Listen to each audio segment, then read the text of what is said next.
Do you love chocolate? Here that is. Today I'll be styling this gorgeous chocolate 13 by 4 lace frontal. This one comes courtesy of Karlami hair, and I sent over this chocolate beauty in the texture water wave. She's a full, beautiful frontal. I'll be installing her from start to finish. Of course, it's beginner friendly, and we will be using a glueless, yes, non-glue adhesive to melt the lace and to get the baby hair. So if you're interested in seeing how we got the look and getting all the tea on these curls, keep on watching. Jumping right into it, I told you guys I'm back to the brown wig caps, and they've made a huge difference when it comes to my natural hair.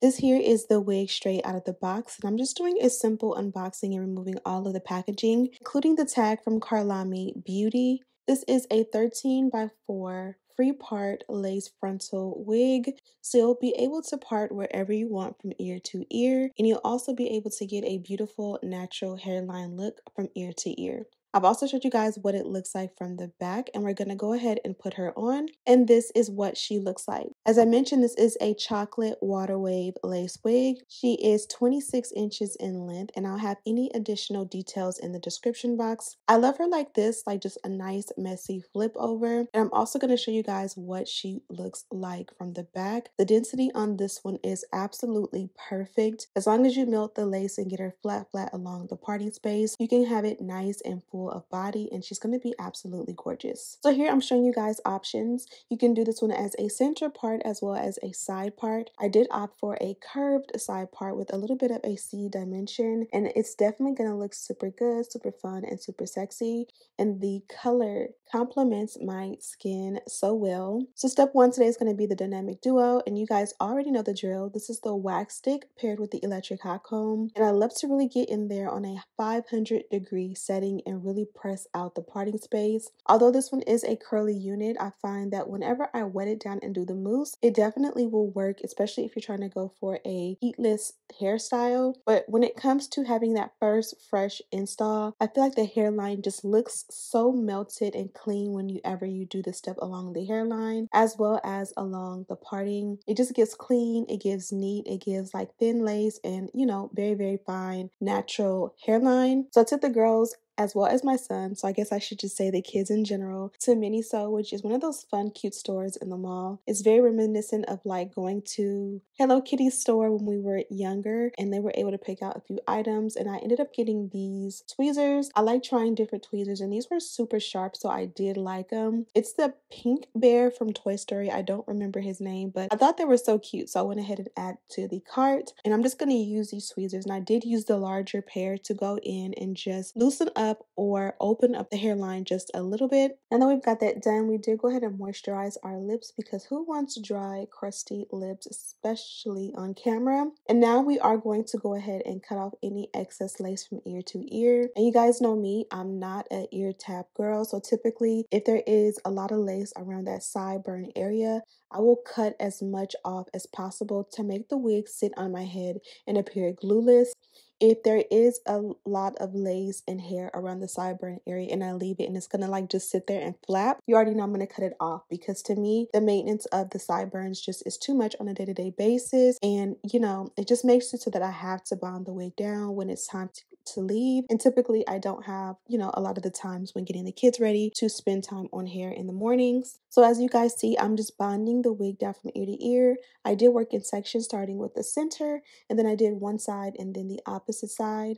The non-glue adhesive that I used today was from Irvine, and I do get this one from Amazon. I've been trying this one this week, and this one is like a royal blue, cobalt blue. I think it's like a royal blue. So far, I like it. You guys know the bedhead is my favorite. I feel like it's a little bit more sticky and tacky. This one definitely is really nice as well. And I'm gonna go ahead and just make some really nice Instagram style baby hair and sideburns right here. I think when doing a deep side part as this, it just gives very much Instagram girl. It's not for everyone, so if you want to skip this step, you definitely can. And it is bothering me. The Virgo in me is definitely like, you definitely should go in and make the opposite side match as far as the sideburns as well as the baby hair. But for the sake of the video, I only did this side because this is a deep side part, so the opposite side really doesn't show. And from here, I'm just going to use the Karlami melt belt. They did provide this in my package, and I'm just going to let that set along the hairline while we get started on the ends. I'm taking my unbrush and just going in to detangle the hair. Now obviously it is a new wig, so it wasn't tangled, but because because this is water wave textured hair and it is nice and full, you kind of want to pull the curls apart and then go ahead and just restyle for a more natural look. Today I did use this mousse from the Ledoux and I've been really loving this one. It's very convenient. You can pick it up at Target. There are two different ones. This one that I'm using here is like an aqua blue and the other one is the honey yellow one. This one here is better for like curls without having to add like a cream product. And I do like to saturate the entire head with a little bit of water to make it stretch